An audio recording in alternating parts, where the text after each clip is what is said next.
shall be 20 next Saturday, ঠিক আছে? আমি নেক্সট স্যাটারডেতে 20 তে পড়বো।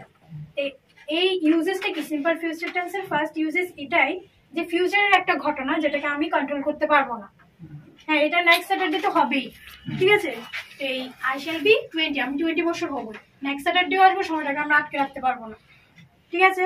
যেমন we will know our exam results in May, আমরা জানি আমাদের এক্সাম, ওইটা জাস্ট বুঝিয়েছে শ্যাল কোথায় বলবে, উইল কোথায় বলবে। যখন এটা বলেছি subject you will win the match, মানে এটা আমরা নিজেরা বিলিভ থেকে কইছি তো, যে অ্যাকশন একটা হইবো, ওটার মধ্যে একটা বিলিভ আছে। যখন আমরা মানে দেখতেছি খেলাটা, তখন আমরা খেলাটা দেখে আমরা মনে হইতে পারে যে হ্যাঁ ইন্ডিয়া জিততে পারে, একটা মানে বিলিভের থেকে কইলাম তো, তখন আমরা এই জিনিসটা লিখবো না, মানে এটা সিম্পল ফিউচার টেন্সটা তখন আছে, ঠিক আছে? এটা সবটা এক্সপ্লেন করে লেখা আছে সব, আমি জাস্ট বুঝিয়ে দিতেছি, সব তোমরা পায়ে যাবা পড়ে। আর কি করণীয় কর্তব্য মানে কি, আমরা একটা আমব্রেলা নেব, যদি আমরা বাইরে যাই তখন আমরা আমব্রেলা, ইট ইজ রেইনিং, ধরো বৃষ্টি হচ্ছে, তখন আমরা কি বলবো, আমি একটা ছাতা নিতে লাগবে, মানে I will take an umbrella, আমি একটা ছাতা নেব। যদি না নিই তাহলে তো ভিজে যাবো।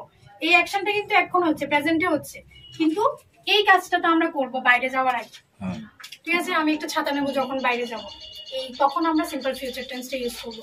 প্রথমে কিন্তু প্রেজেন্ট কন্টিনিউয়াস আছে, প্রেজেন্ট আছে, কিন্তু এরপরে ফিউচারটা হবে, বুঝে গেছে? এতটুকু